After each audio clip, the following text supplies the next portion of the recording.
is the Vintage RPG Podcast, your source for the best in classic and contemporary RPGs. With your hosts, Hambone and Stu.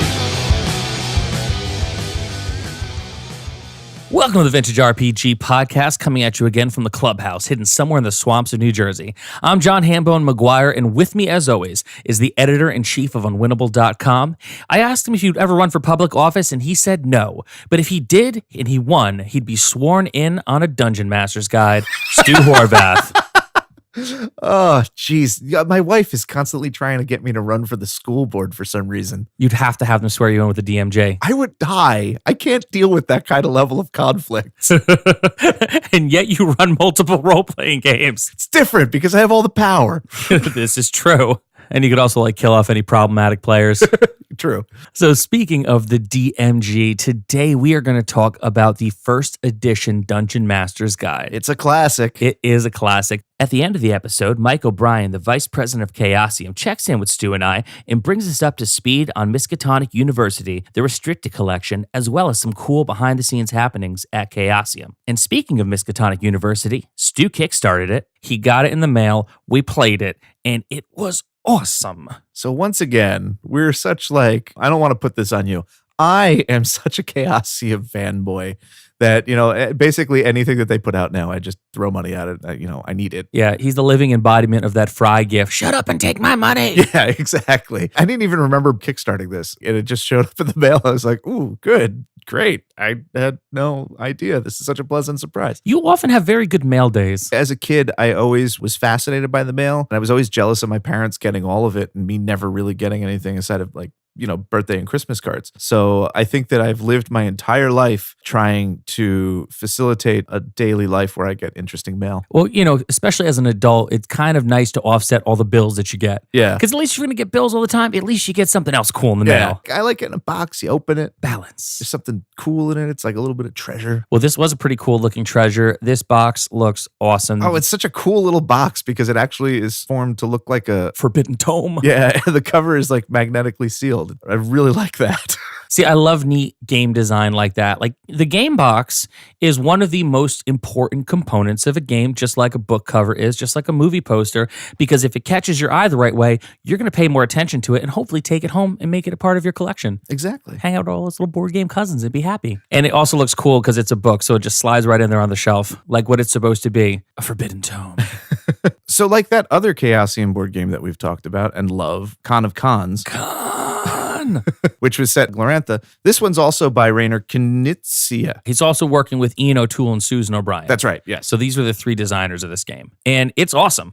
I initially thought it was kind of like a boom and bust game like the Con of Cons. I think you had a really good description of it the other night when you said it's more like Russian roulette. Yeah, because you're constantly just rolling that cylinder of the barrel of the gun and, put it to your head hoping that it doesn't click. I guess you hope that it does click and doesn't go boom. Yeah, I think you're right. Yeah. You see, one of the things that we aren't going to play at game night is Russian roulette. Thankfully. We don't know a lot about guns. No, we clearly.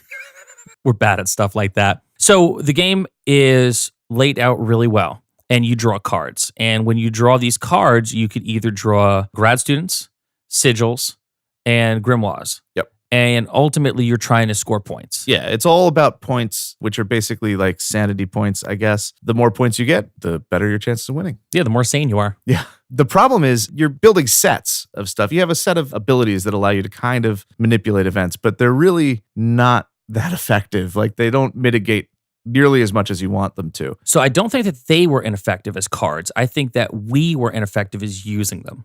Because the cards are very clever, and the cards are what you need to stay in the game longer, because once you pull the wrong card, you're out for the turn. Yeah. And that gives the other players the ability to really score higher and leave you in the dust, which is what happened to me, because I clearly screwed up using the cards in the first 5 minutes. Yeah, I think the first time that we played, everybody burned the cards in the first round, and they're single use basically until you get 4 graduate student cards. Then you can turn one of them back over. So you have to use them very sparingly and when you really absolutely need them, or it's going to be a quick game for you. The idea, though, is that you're making sets. So you need 4 graduate students to renew one of your abilities. You need 5 different grimoire pages or 3 sigils.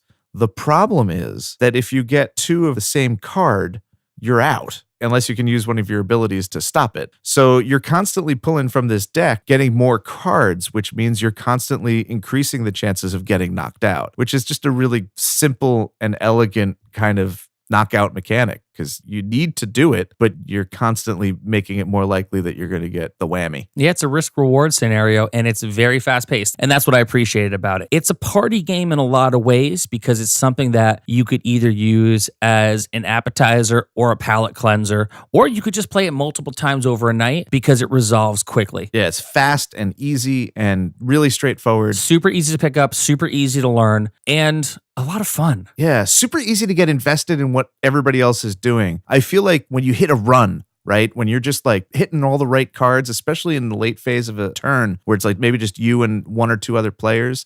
And it's like, I got what I need and I get more points and then I get what I need again. And it's just like everybody at the table gets amped because like they're excited to see you doing good and they can't wait to see it all go to shit. Yep, that's exactly what it is. Oh, the pride before the fall. Yeah, and I think that when you get knocked out, like it's just like, damn it. Like everybody like gets really amped about it. There's like a high emotional investment. Yeah, and then you start making plans in your head because you're sitting out and you're twiddling your thumbs and you're like, all right, so you see how many points are left that if I get back in this time, I have to do it this way. And it challenges you to find a new strategy, which is, with the sigil, you have 3 cards you can get. So the likelihood of you busting when you're trying to make the sigils is much higher than when you have the pages. Yeah, because you need 5 and there's 7 different pages. So there's a little bit of leeway there, but you need 5. And then there's the problem of if you have both, you're increasing your likelihood of busting too. It's a very simple game that actually turns out to be a lot to manage. Very similar to Con of Cons. Yeah. Where it looks completely straightforward and there's 6 different ways it can go wrong for you. Yeah, I feel like Miskatonic University is a little bit more structured and a little bit more strategic, where like the boom and bust in Con is very like, it's just going to happen and you need to, relax and take it. I feel like there's a lot, and maybe wrongly, but I feel like you have more control over things. And that's why you get that really nice,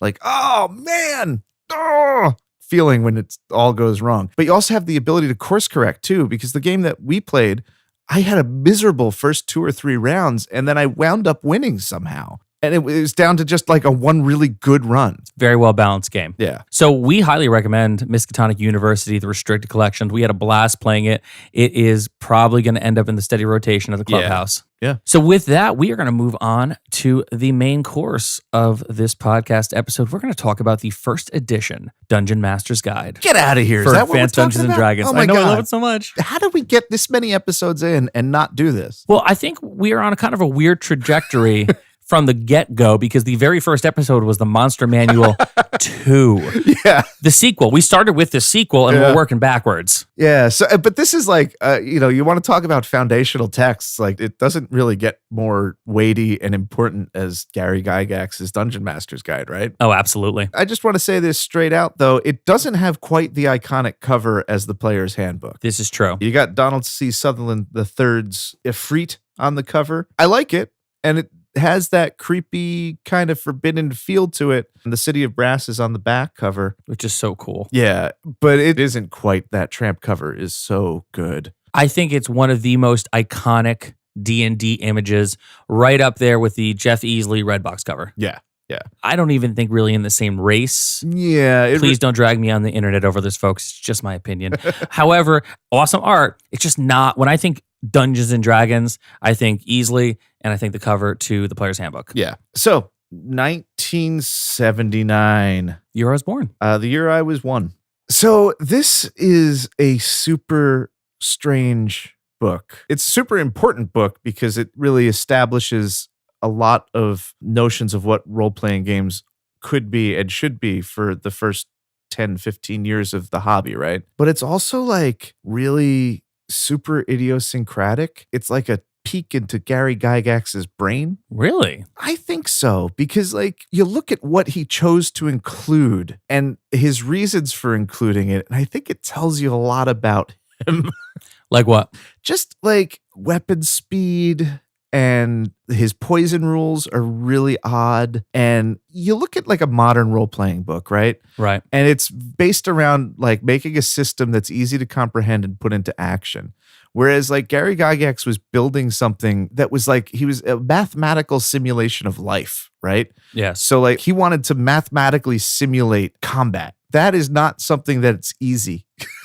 No, Not- I'm bad at math. Yeah, not easy to create, not easy to run, but these are things that he thought was important. And because he thought these were important, and D&D is the first role-playing game, like these are things that everybody, well, they were just like, well, Gary thinks that it's true, and this game is a sensation. So these things must be really important. So these ideas that he valued kind of pushed the entire development of the genre for years to come, right? And that's why you have all these weird games that have like crazy rules and charts. You know I love a good chart. I have a hard time kind of explaining this because it's just such a strange book. And you can see it in the organization of things.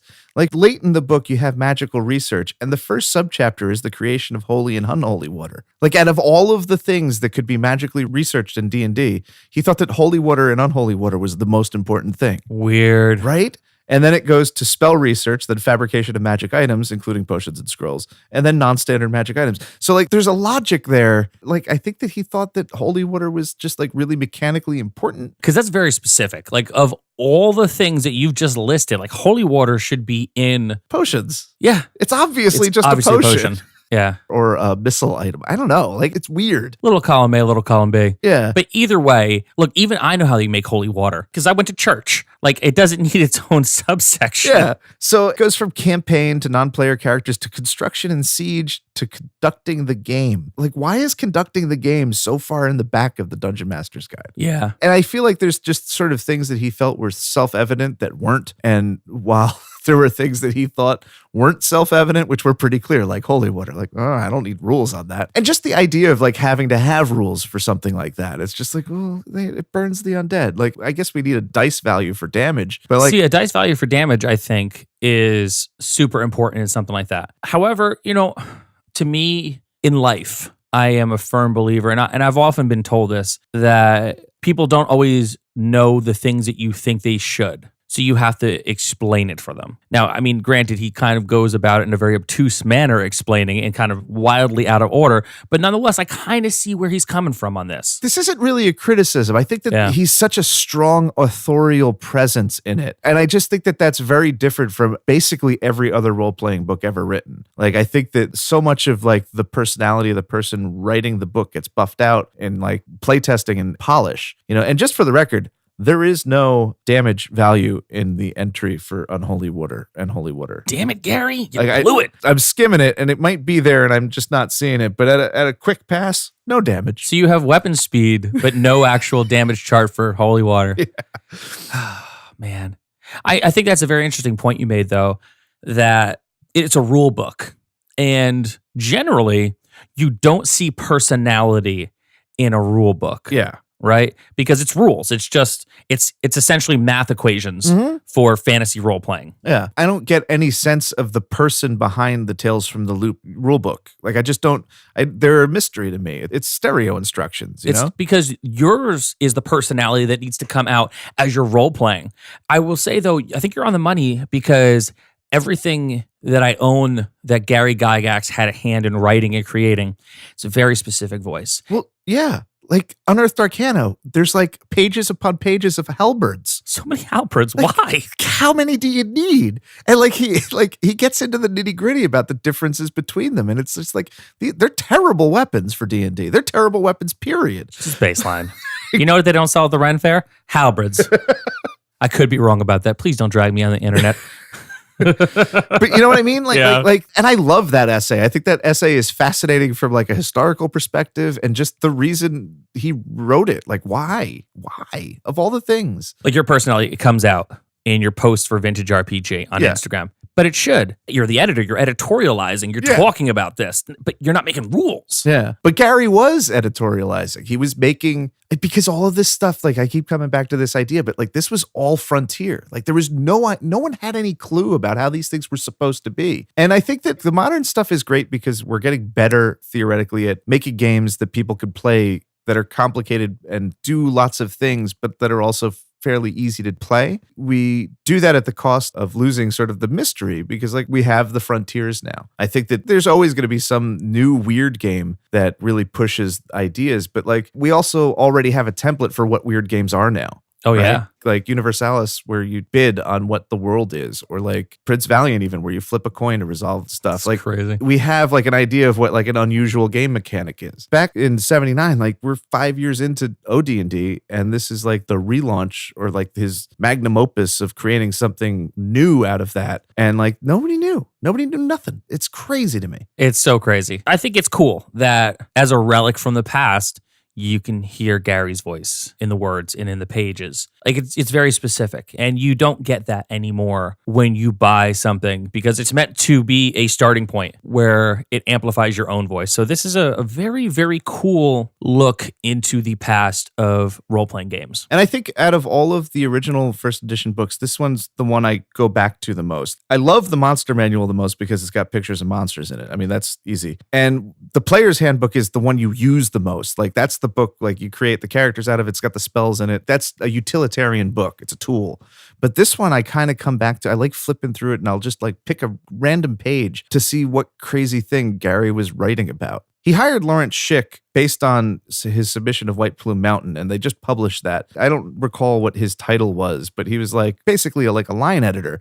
And his main job, he was handed a box full of notes of stuff that Gary had written, and Gary said like, make this into the Dungeon Master's Guide. So like there's like a controlled chaos thing there where I can't imagine I love it. Writing a whole bunch of stuff that's just random and not cohesive at all and giving it to somebody else and saying, here, make sense of this. We're going to use this to make one of our tentpole books and have it become one of the classics of the genre. You know, like that's bananas. Yeah. It's banana pants. Like I know the word genius is played out, and I think people use the word genius in the complete wrong way. And that said, Gary Gygax, we can look back with the lens of history and say, dude was a genius. Yeah. What's really genius is he knew that if you want to get this thing done, he had to pass the buck. Yeah. I think that we over kind of focus on the Gygaxes and the Arnesons and like this idea of like the person who like makes the game. Even Greg Stafford, like I think that all these figures from the early days, there's like an overvaluing of them in a way. Like I think that they all did great work, right? But I also think that the games function better overall when we remove those auteur kind of things. Like I said, like Tales from the Loop is so easy to just jump into. And like you said, use it to amplify what you want to do. Yeah. When you're playing early D&D, you're not really playing a game that you want to play. You're playing Gary's game. Yes. And I think that like, holy shit, Stu. Yes. yeah, all of the modules are set up in a very Gary way. And especially like the Giants modules. Like Against the Giants? Yeah, you feel that. You feel the guy who wrote the Dungeon Master's Guide guiding you, really railroading you through this thing. And it's fine. That's cool. It's an experience. But I think overall for role-playing games, it's better to not have that. I can see that. I look at it like, you know, Gygax, Aronson, Stafford, they're rock stars. Yeah. Right? And in books like this, like Against the Giants, Tomb of Horrors, Temple of Elemental Evil, The Dungeon Master's Guide, Unearthed Arcana, you're essentially playing someone else's song their way. Yeah. Whereas as the medium evolved, now we're just going to give you just sheet music. Yeah. And you're going to play it your way, but these are the notes. Yeah. And Or we're just going to how the song goes. We're going to teach you how to write songs. Exactly. You know? And I think that like I don't want to overvalue either kind of camp, but I do think that one is less inclusive than the other. You know what I mean? I think that it's a lot easier for anybody to pick up a modern role-playing game and play it because I don't want to play Gary's game, you know? Right. Like I want to play my game. Right. You know, and I think that it's just easier for folks to kind of come in for the health of the hobby as it goes on into the future. Like I don't think that either one is necessarily better. I think it's a better starting point because when I started 3.5, and if it wasn't for you guys, I don't know if I would have made it. And then 4... Dude, we barely made it. We barely made it. 4E was a little too OP. Yeah. And a little too video gamey. It was a little too video gamey. Yeah. And we played the hell out of that though, man. We had so many 4E books. I was just recently going through my notes and I have like almost 40 scenarios that I ran in 4E and it like kills me. Well, it's crazy. However, 4E, still a good starting point for people to get into Dungeons & Dragons. 5E, an incredible starting point for people to get into Dungeons & Dragons. And then once I was in, got a few fights under my belt, I was ready to go back and start exploring first edition. Yeah. And start exploring second edition. And so I've run first edition. I've run second edition. I don't know that I would have been able to stay in the hobby as long as I did if I had started with first or second edition. Yeah. Because let me tell you something, the first thing out the window was weapon speed. We're not doing it. We've never played with that. And, you look at 5e and how much it's Gary's game in that, like, this is the latest iteration of the system that he built. But how much of Gary do you feel in 5e? Like his personality. It's just not there. It's not there. And that's not a bad thing. I think that there is enough of a shadow. It's a very long shadow he created over the fantasy role-playing hobby and just the gaming hobby in general. Like, whether you see him or feel him in the books, you feel his presence everywhere. And I think that's great because now it like takes the weight off your shoulders. Like, you don't feel like you have to live up to a certain expectation. And I often run into this. I see this on the Twitter a lot where people are kind of always saying, oh, my DM isn't that great because they see like Matt Mercer doing Critical Role and they feel like everything has to be that level. And he'll tell you himself, hey man, just do it your way. Yeah. Like, I'm a voice actor. Yeah, nobody's going to be like Critical Role. Yeah, which is amazing. And they know, hey, we are voice actors. We are people who do this, who also play Dungeons and Dragons. Yeah. But we want you to do it your way at home.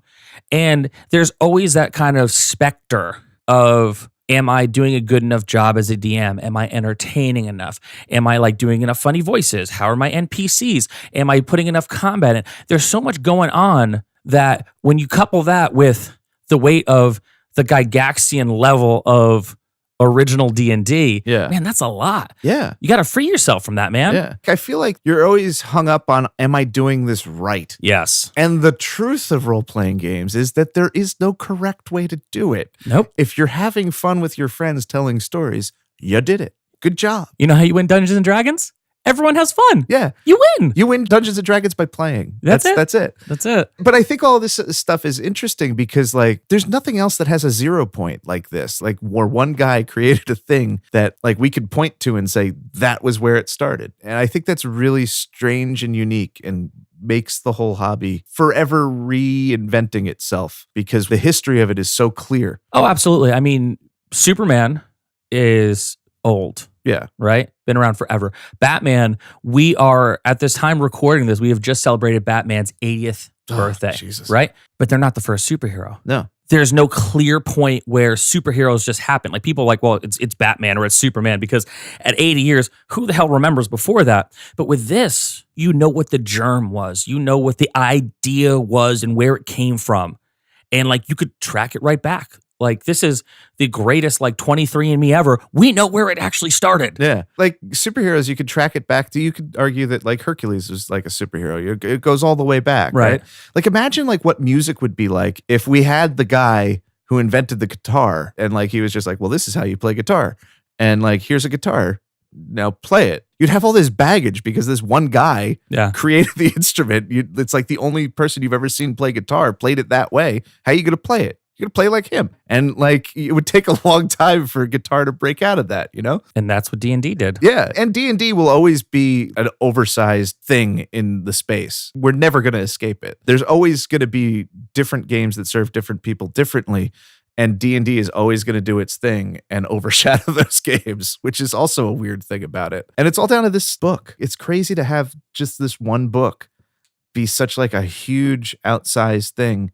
Even more so than OD&D. Like, I feel like this is the book. Oh, that is the book. Yeah, no doubt. Like, I don't feel like enough people had the white box in their hands. Like, this thing it got into everybody's hands in the early 80s, and it just made them all crazy about tabletop role-playing games. God, I freaking love books. I love Dungeons & Dragons so much. I do too. It's so good. Oh, man.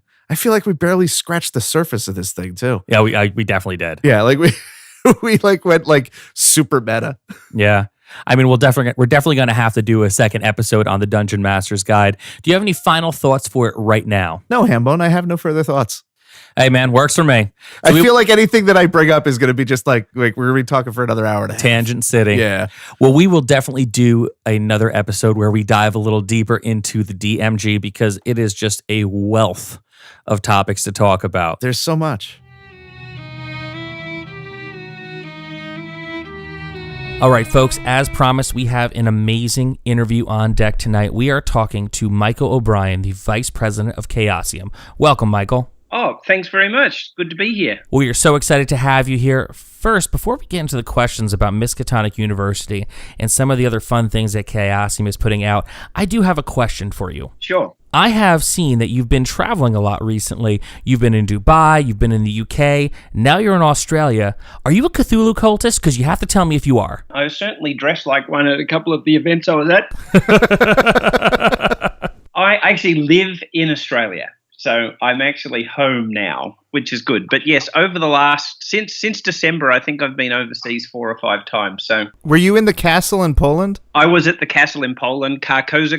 It was absolutely awesome. That looked pretty fantastic. I believe it's on next year. If it is and you can get to Poland, it is just so well worth it. The castle is just so atmospheric. It has secret corridors, hidden rooms. It has, rather strangely, a multimedia torture dungeon downstairs. That's the sign in Polish. It was kind of weird. But it is just the most atmospheric place.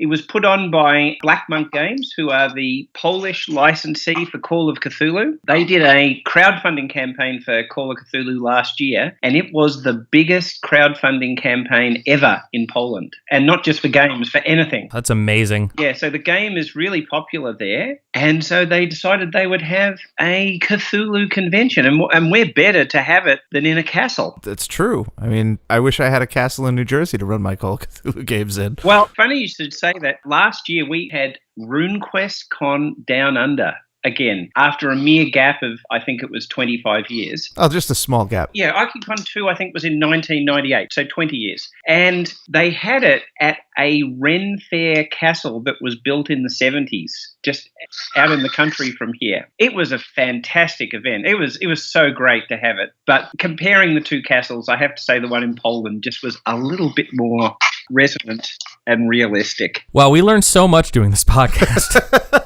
Yeah.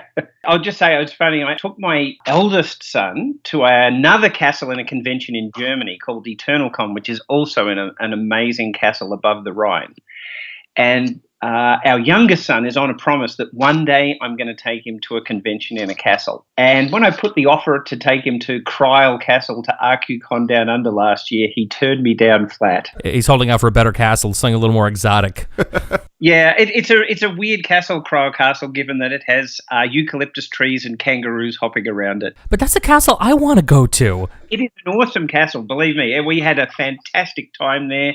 The people are wonderful hosts. It was great. Really enjoyed it. It's just kind of incongruous and weird. Well, that's amazing. And since Cthulhu is everywhere and apparently taking place mostly in castles these days, why don't we talk a little bit about Miskatonic University, which is a game that Stu and I recently played and absolutely fell in love with. Stu kickstarted it. I did. And he got it in the mail, and it was a great mail day for Stu. Oh, that's wonderful. Yeah. It looks like a book. It's a fantastic little design thing that it looks like an actual book. It is, yeah. I've got it in my hand here. I'll just hold it up to the microphone. That was one of the stretch goals we had for the Kickstarter, and we're really excited that we got to that because, as you say, the book does look like an old tome. And given it's a game set in a library, that's just so appropriate. So, yeah, we're really happy with the way the game came out, looking like a book. Yeah, so we kickstarted it, and we are just now in the very, very final stages of doing the Kickstarter fulfillment. It's going out to places all over the world, and we're just following up, the last few people that said, I never got my copy and things like that. But it's been really great. It's been really successful. We're really happy with it. It plays very, very well. We do enjoy another game that you guys make called Con of Cons, which is another style of boom and bust game, and this just seems like a natural extension of that game. The mechanics of it are really easy to pick up, and that's something I really do enjoy about most things that Chaosium put out is that there is a very small learning curve. Like, you're reading it, you're in it, you're playing it, so you get to really enjoy it and sink your teeth into it that night. Can you tell us a little bit about the process that went into designing this game? Sure. So, interestingly, Con of Cons and Miskatonic University, the restricted collection, were both designed by the same person. And that is the German board game design genius, Rainer Knizia. I'm so glad that you said that before we did, because we would have butchered his name pronunciation. Oh, yeah. Well, Rainer and Chaosium go way back. I believe that Rick Meintz and Rainer shared a hotel room at Origins sometime in the early 1990s. So that's how far back we go with Rainer. I don't know if you know the history, but in 2015, myself and several colleagues came on board as the new management of Chaosium, and we looked at doing some new and interesting things. And one was we wanted to come back and do board games again. Chaosium actually started as a board game company way back in 1975. Greg Stafford's first ever release was White Bear Red Moon, which was a board war game. And so we thought, let's get back into doing board games. We hadn't done one for 20 years. And we met up with Rainer again at Essen, the big board game convention in Germany. And he was pitching some ideas to us about, how he could work with us. And we got really excited, and that's where it started. What brought you back to board games? What made you guys think that was the thing to get back into? Because I guess the last one you had done was Credo in 1993, right? Credo was the last board game we did. We also did a collectible card game called Mythos in 1998. It was the late 90s. So they were the two things that weren't role-playing games that Chaosium had last done. Well, we wanted to come back and do the different things that Chaosium does. We also do fiction as well. So myself and my colleagues who came into part of the management in 2015, we go way back with Chaosium ourselves in terms of working with Chaosium and working with Greg and Sandy and so on. And we are super fans. I was going to say, I thought that you've been there on and off since the 90s. Yeah, my first ever, I guess at a professional level, was a RuneQuest 3 release called Sun County. And that kicked off what has been called the RuneQuest Renaissance, which brought in Ken Ralston as the editor. And there were a number of really cool RQ3 releases that came out over the next few years, and that was really exciting to be involved in that. Now that we're back, we've brought out a new edition of RuneQuest, so I guess that's the RuneQuest Counter-Reformation. My first ever Chaosium publication, though, because Sun County was published by Avalon Hill, which was doing RuneQuest under license from Chaosium. My first ever actual Chaosium publication was only a couple of years ago, and that was Call of Cthulhu, the Colouring Book. That's awesome. I own it. I think it's delightful. I didn't realize that you put it together, though. Yeah, what happened is I saw some website article about a Russian artist called Andrei Fedosov. And this article actually said, wouldn't this guy do an awesome Call of Cthulhu coloring book? And it just went, bing, yeah, he would. So I tracked him down, and Andre has ended up being a major artist for us. He did the cover art for the new RuneQuest. I really love his work in the RuneQuest rulebook. Yeah, that's Andre's work. He's basically done the covers of all the releases we've done for RuneQuest so far. He's also done some work for Call of Cthulhu and things. I was just noticing the other day, I was looking at some new layouts and things. He's doing some more interior art for us as well. Yeah, he's a very talented guy, and it's so exciting to have him on board. But if we just want to wind back to the board games, Andre wasn't involved in the art for Miskatonic University or Khan of Khans, but we used a very talented graphic designer and huge board game fan, and in fact huge Lovecraft fan, which always helps to bring those three together, an Australian designer called Ian O'Toole, who's based here in Western Australia. So he did the graphic design for both Khan of Khans, and he did the artwork for that too, which I think is very charming, is one of the descriptions that people have said for it, because it takes the Glorantha setting and does it in sort of a comic book style, which I think is a bit of fun. One of the cool things about Khan of Khans is the fact that it is sort of charming and lighthearted and kind of family-friendly, which is not something I think of Glorantha in general being. I think of Glorantha, I think of limbs falling off. If you're playing RuneQuest and someone doesn't lose a leg, it's not RuneQuest. Exactly. So I'm kind of curious why you guys went with that sort of charming thing, and I really like it, and I think it's a really great way to hook children into RuneQuest, but like you said... Well, we're looking at ways we can drag down the average age of our fans, so there you go. What happened is we have a board games line editor. Her name is Susan. She's actually married to me. Oh, wow. And Susan was the person who worked closely with Rainer on this, and it was her call. She said, this is quite a simple game. It's quite easy to learn, but it's a lot of fun. And there is a lot of replay value in it. And the deeper you go, there's actually different tactics and things you can try. But it does actually work well with younger players because we play tested it, hundreds of times. And so that's why when we came to doing the graphic design for it, we gave Ian the brief to say, let's make it, very accessible and kid-friendly. And Khan of Khans, as you know, is a game where the person with the most cows at the end wins. It's a cow stealing game. So it's pretty simple, but it is a load of fun. Miskatonic University is a similar sort of game in that I've seen it described as a filler game.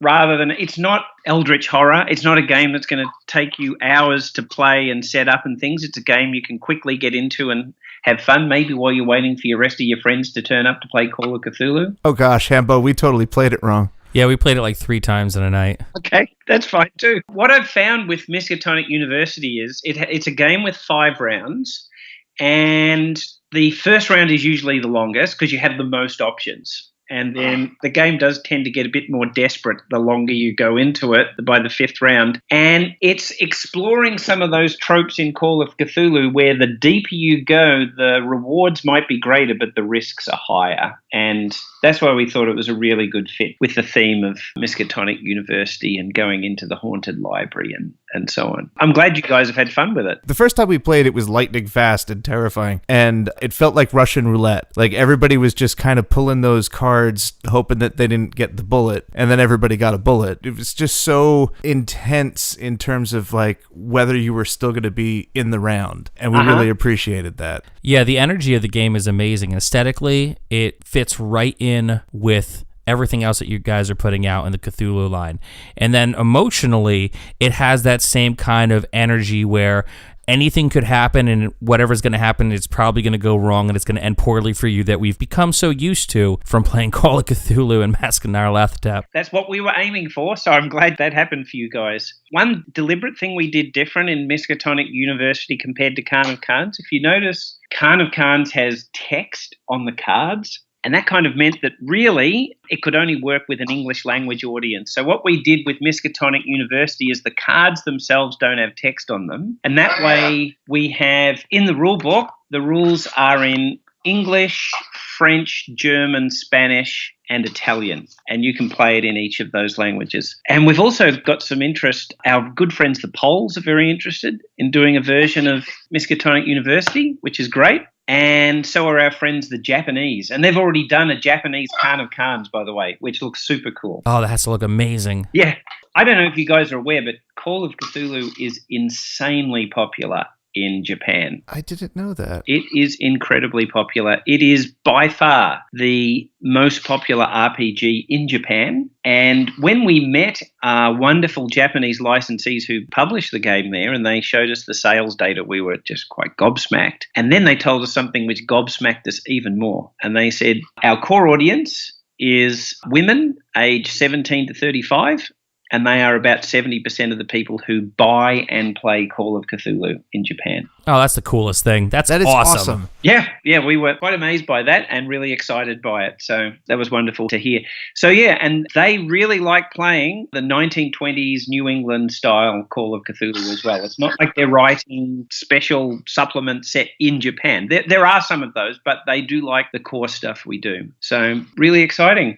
We've also got versions of Call of Cthulhu coming out in Portuguese and Russian and Swedish, and there's a new Italian version being worked on, and of course we've just announced we're doing new editions in French and Spanish as well. And all of these get their own art? It's interesting. Some of our licensees basically just take our version and translate it and use our art and layout, which is fine. And then others completely do it themselves, like they'll recommission all the art and so on. So what we've then done is we've set up arrangements with our licensees where we're doing a whole lot of sharing of art assets between all of us.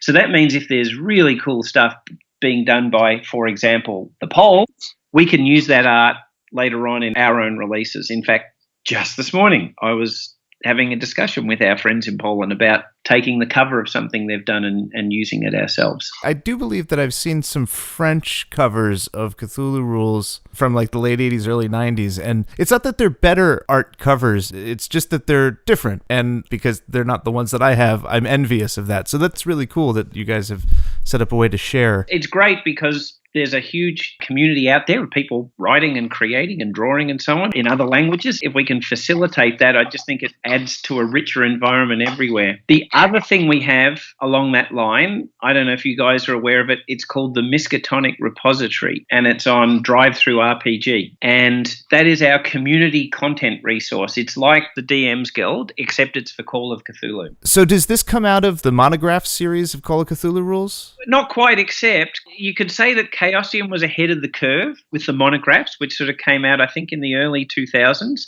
That was a little bit like community content in that it was almost self-published stuff. It was stuff that Chaosium published with very little editorial oversight. This is on DriveThruRPG, so it sort of follows that model, but the creators can set their own price, and there's different, you can say, I'm going to set a price for this. You can say, pay what you want. You can make it free.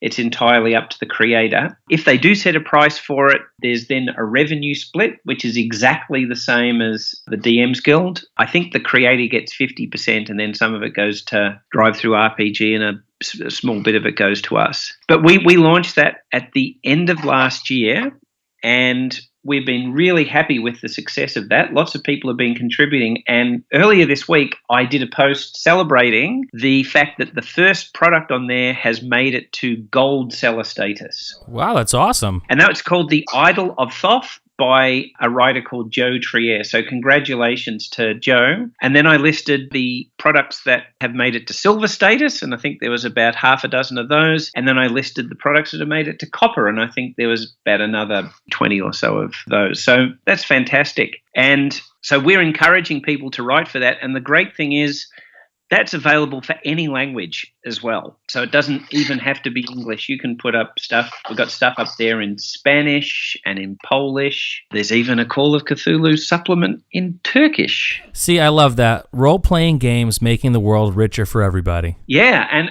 on that, I was in Dubai. This is one of my travels this year. I went to the Middle East Film and Comic-Con in Dubai, and it was awesome. And so there are lots of role-playing and board game and video game fans in the United Arab Emirates and Arabian Gulf area. It was a fantastic convention to be at. Well, very cool. So we know that you have fulfilled the Kickstarters. When are we going to be able to purchase Miskatonic University from your site or in stores? Okay, so we are just working out a release date for that. I'm sorry I can't give it to you right now, but it will be soon, and we'll be announcing that on our website and in our Ab Chaos newsletter. We'll also be sending out to all of our distributors and game stores to say when it's available to order. But the plan is definitely to have it available in retail distribution and for sale on our website. And Chaosium has warehouses in Australia and the UK, as well as our main warehouse in the US. So if people order stuff directly from us, it'll come from the closest warehouses as a way of trying to keep the shipping costs down. Very cool. All right, Michael, thanks so much for joining us on this interview. Is there anything else you want to talk about before we sign off? Just one last thing. We were really excited earlier this week to announce Chaosium Con Down Under. We're going to be doing a Chaosium-themed convention in Sydney, Australia, in about a year's time, May 2nd to 3rd, 2020. And it's going to have a big focus on all of the games that we play. And we hope that not just fans of Chaosium games in Australia can make it there, but hopefully even some fans from overseas as well. And I don't know if you're aware of this, but Australia is the test bed for McDonald's. Did you guys know that? Really? McDonald's tests things out here. You know, the Mac cafes that they have all over the place? Yeah. That started in Australia. I think they trialed the Mac Oyster here, and, you know, when it wasn't a success, they didn't do it anywhere else. You know, that sort of thing. Well, thank God. The what? The Mac Oyster? I'm just joking. So what we're really thinking about is, at some point, we haven't set a date, it may not be for a couple of years, we are looking at the idea of doing a Chaosium con in the United States. That would be amazing. That would be amazing. A dream come true. Something like PaizoCon is an example of the sort of convention we could do. So we thought a good way to set ourselves up for that and get ourselves thinking about how all that might work and so on is doing a convention in Australia where we have a big fan base of people who love our stuff. We'll see what we can get right here. And then if it all works out and is a success, we might look at doing something like that somewhere in the United States. I wish you much luck on that because I would really love it if you did one in the United States. Yeah, well, I would too. I'll have to come over for it. Yeah, there you go. All right, Michael, thanks so much for joining us tonight, and we really do look forward to getting Miskatonic University, the restricted collection, into all our friends' hands. It was a pleasure. Thanks very much. Thank you all for listening, and a very special thank you to Michael O'Brien from Chaosium for sharing some time with us and sitting down for an interview. So for Stu Horvath, I'm John Hambone McGuire. May the dice always roll in your favor. Thanks for listening. Don't forget to like, review, and subscribe to the podcast.